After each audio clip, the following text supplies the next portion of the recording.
Hello friends, स्वागत है आपका हमारे यूट्यूब चैनल पनासिया रामबाण में। आज के इस वीडियो में हम देखेंगे घटना चक्र के पॉलिटी के क्वेश्चन और आंसर। आज से ये घटना चक्र की ये पॉलिटी के क्वेश्चन एंड आंसर्स की सीरीज स्टार्ट की जाएगी और ये सीरीज़ तब तक चलेगी जब तक सारे क्वेश्चन और आंसर कवर नहीं कराए जाएंगे।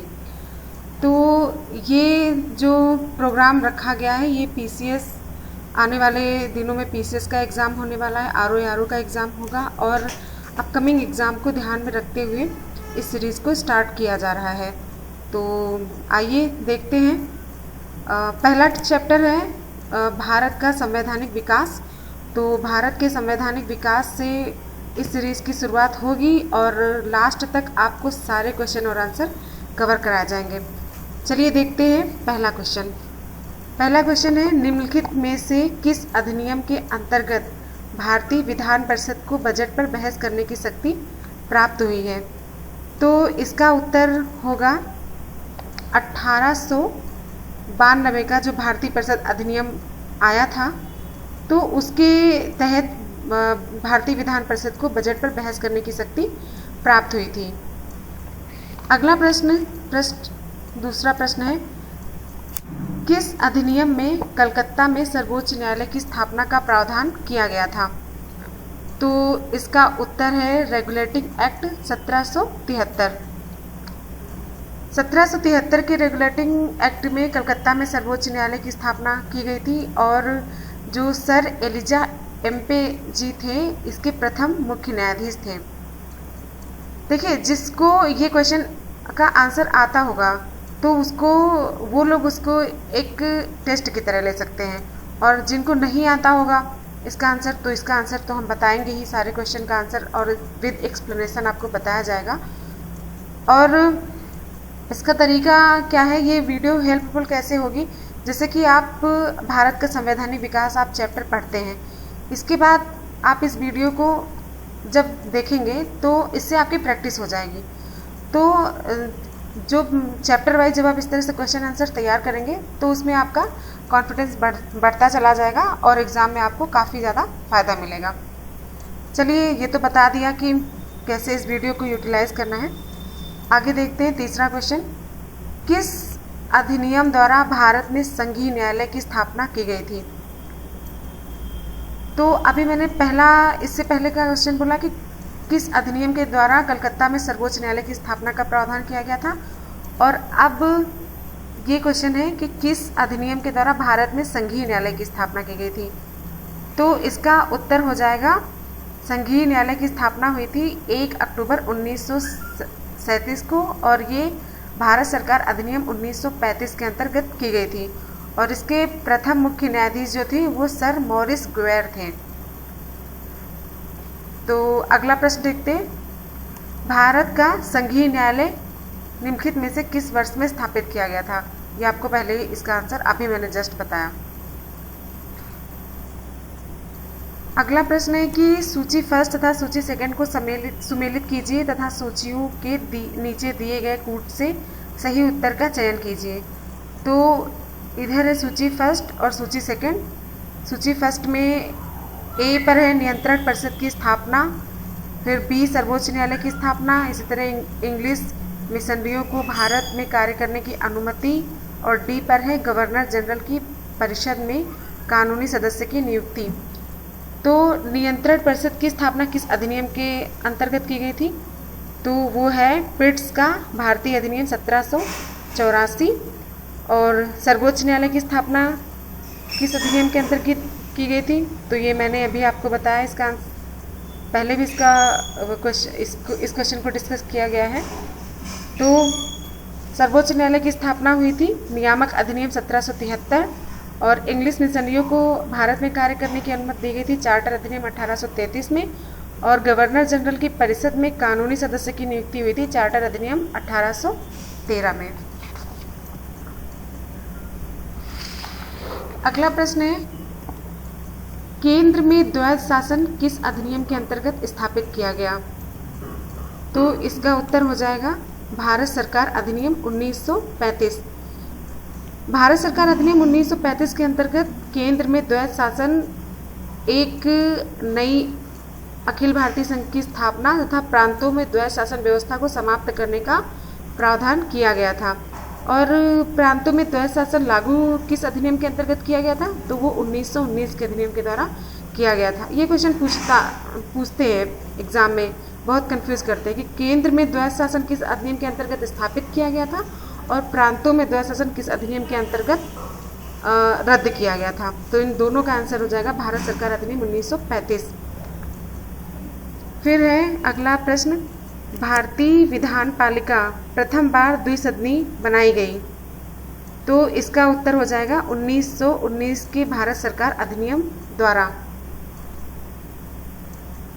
अगला प्रश्न है, राष्ट्रपति की अध्यादेश निर्गत करने की शक्ति प्रेरित है। तो इसका उत्तर हो जाएगा भारत सरकार अधिनियम 1935 के अंतर्गत राष्ट्रपति की अध्यादेश निर्गत करने की शक्ति उनको मिलती है। देखो, वैसे जो ब्रिटिश भारत में गवर्नर जनरल थे, उनको 1861 के भारत परिषद अधिनियम से ही विधान परिषद की अनुमति के बिना अध्यादेश जारी करने की शक्ति प्राप्त हो गई थी। लेकिन भारतीय संविधान में राष्ट्रपति की अध्यादेश निर्गत करने की शक्ति अनुच्छेद 123 भारत सरकार अधिनियम 1935 से प्रेरित है।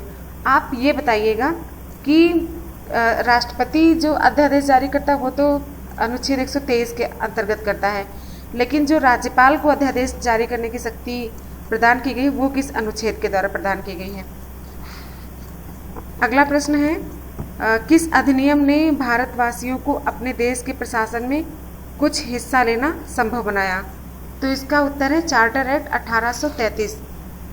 चार्टर एक्ट 1833 की अगर बात करें तो इसी के थ्रू जो है भारतवासियों को अपने देश के प्रशासन में कुछ हिस्सा लेना संभव हो पाया था।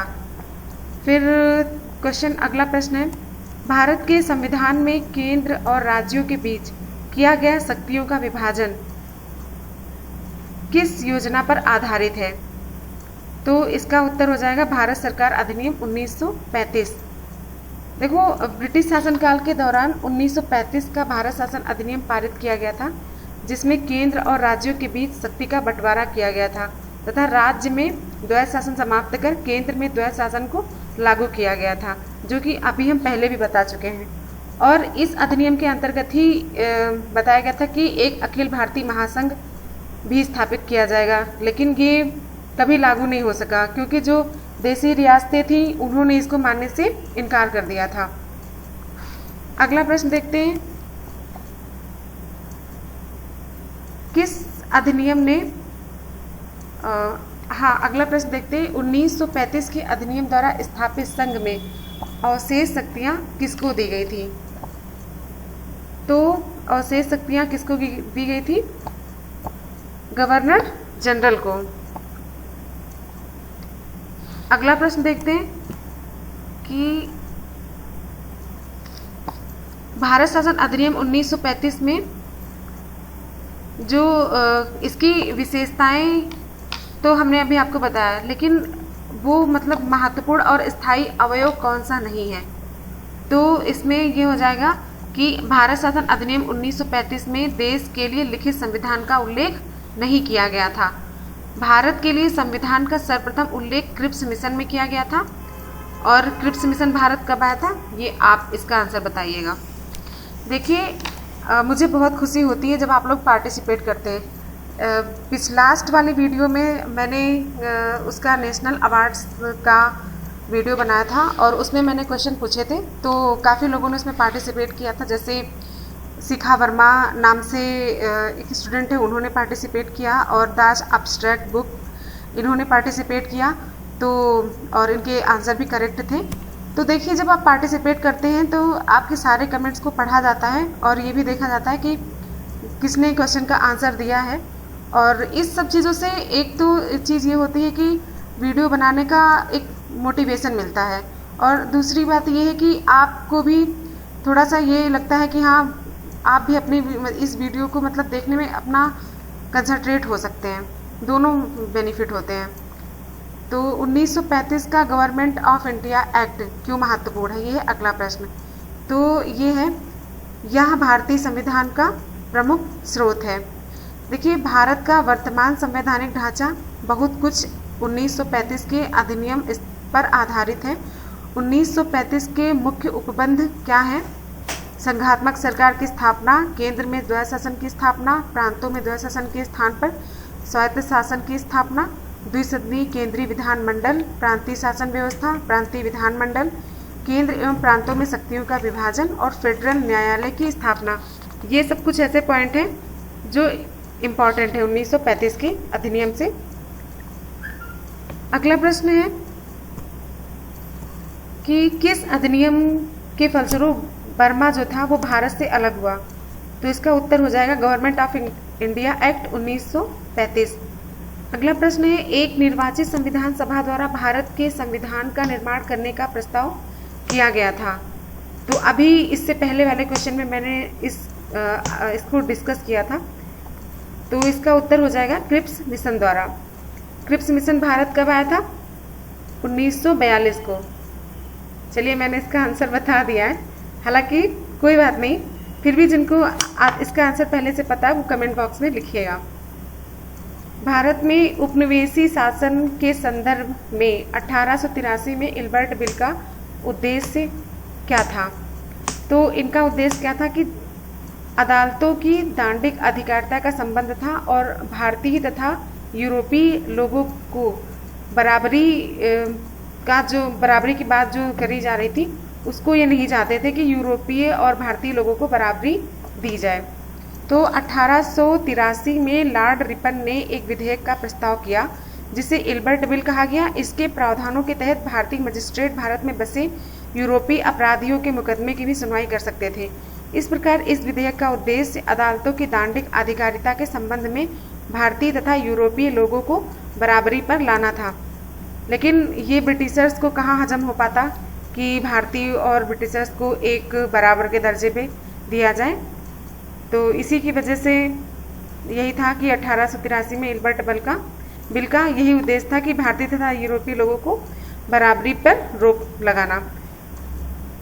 अगला प्रश्न है, कैबिनेट मिशन योजना के अंतर्गत संविधान निर्मात्री परिषद में प्रत्येक प्रांत को आवंटित सदस्य संख्या निर्धारित करने के लिए एक प्रतिनिधि कितनी जनसंख्या के अनुपात में था?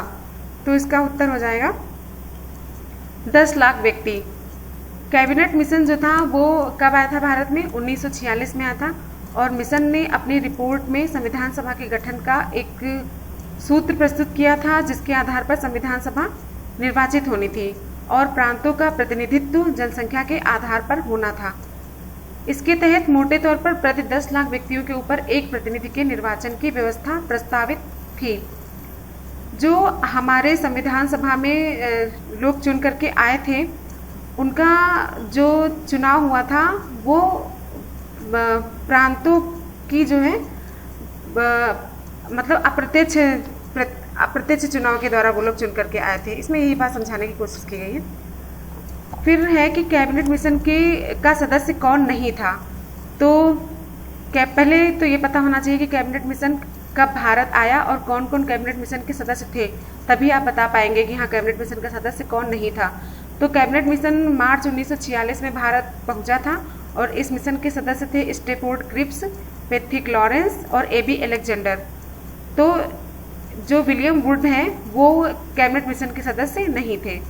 भारतीय संविधान सभा का गठन किसके अंतर्गत किया गया था? तो इसका उत्तर हो जाएगा कैबिनेट मिशन योजना 1946 के अंतर्गत।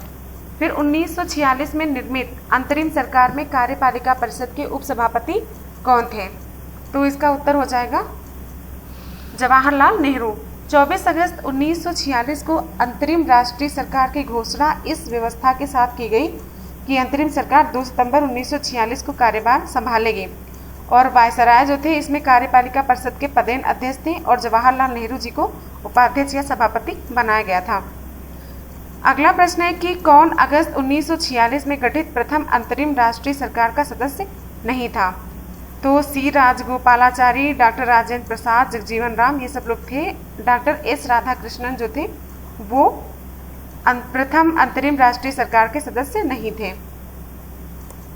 अगला प्रश्न है, भारत के लिए संविधान की रचना है तो संविधान सभा का विचार निम्नलिखित में से सर्वप्रथम किसने प्रस्तुत किया? तो इसका उत्तर हो जाएगा स्वराज पार्टी ने 1934 में।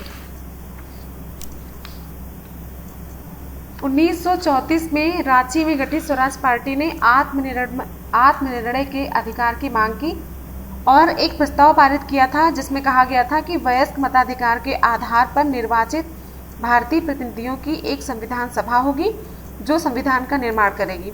भारतीयों की ओर से संविधान सभा की मांग करने का यह पहला अवसर था। अगला प्रश्न देखते हैं कि निम्नलिखित में से कौन सा कथन संविधान सभा के विषय में सत्य नहीं है।